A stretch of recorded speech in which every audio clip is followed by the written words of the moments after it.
নমস্কার বন্ধুরা, আমার ইউটিউব চ্যানেলে আপনাদের সকলকে স্বাগত। আমি রাহুল। আজকে আমি আমার পরিচয় দেব। আমি রাহুল বালি। আমি কোনা পশ্চিম দাসপাড়া, হাওড়া জেলার বাসিন্দা।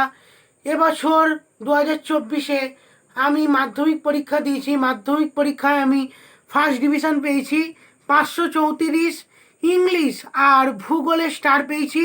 আমাকে সম্বর্ধনা দেওয়া হয়েছিল। সম্বর্ধনায় এই দেখুন, আমি এই সরস্বতী ঠাকুরের ছবিটা পেয়েছি।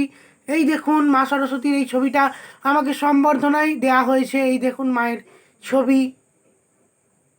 যাই হোক, ভিডিওটা কেমন লাগলো একটু বলবেন বন্ধুরা। আর ভিডিওটা একটু শেয়ার করবেন, আমার ভিডিওতে একটু লাইক করবেন। অবশ্যই আমার চ্যানেলটাকে, যদি চ্যানেলে নতুন হন, একটু আমার চ্যানেলটাকে সাবস্ক্রাইব করে পাশের বেল আইকনে ক্লিক করবেন, যাতে নতুন নতুন ভিডিও দিলে আপনারা তাড়াতাড়ি আপডেট পেয়ে যান। ধন্যবাদ।